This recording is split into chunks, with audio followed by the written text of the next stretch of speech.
Hi there, everybody. My name is Alexis Marin. I'm a registered drama therapist, a life coach, and a speaker. And today I'm going to talk to you briefly about how to have a conversation with somebody that you think is crazy. And I'm using that word very lightly, and I know that that is a very sensitive word. And the reason I'm using it, though, is because sometimes when we're having a conversation with somebody that we feel may be experiencing something in an irrational way, we tend to label that person as crazy.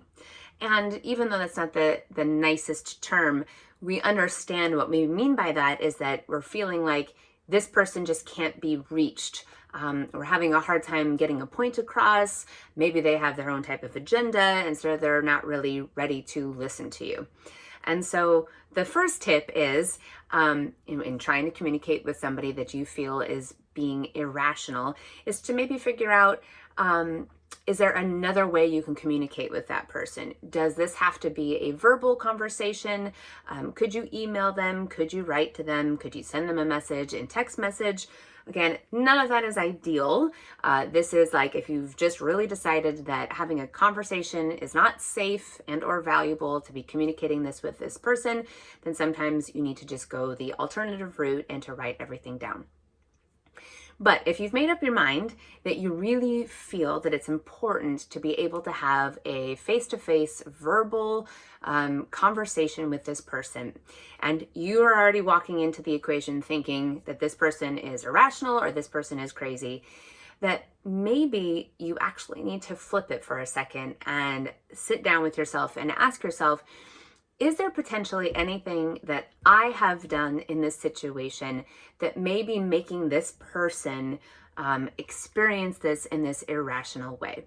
Is there something that I might have done to trigger this person to be having this experience? And so when you flip it back around on you and you put yourself in a mindset of empathy or a mindset of curiosity and a mindset of accountability, that should take you out of this defensive place of feeling like you're going into battle with this person that is being quite irrational. We're just trying to find the humanity in the other person to say, this person's obviously having an experience. They're having a different experience than I'm having, but I'm wondering if there's maybe anything that I did over here, even if I didn't intend to, that is potentially riling this person up and giving them this false perspective of the situation at hand. So when you take that time to just pause and reflect again, and you don't go in with your haunches up to the conversation, you may be able to reach that person and kind of diffuse that situation. And maybe that looks like going into the conversation and saying, I see that we are seeing this equation very differently. We're having a different perspective on this.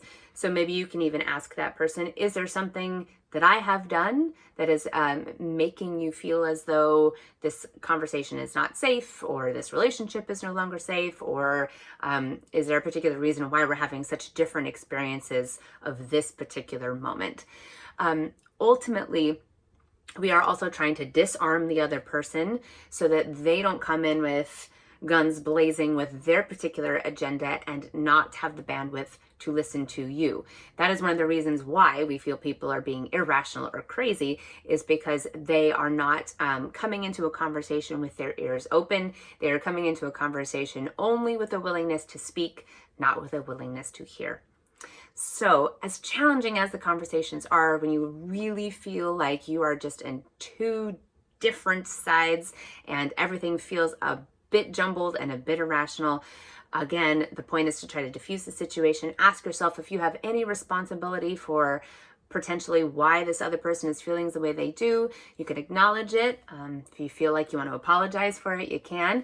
And maybe that's not a part of it. Maybe it's just saying, I can understand why you feel that way. I could see why you feel that way, and really just bringing it down a notch. Okay, so don't have a conversation with somebody that you consider crazy if you can avoid it. But if you've decided that you're going to, that's the way to go about it. Okay, everybody, thanks so much for listening to my sound advice. You can find out more from me on my website, which is www.alexismarin.com. I hope you have a wonderful rest of your week, and I will talk to you soon. Bye-bye.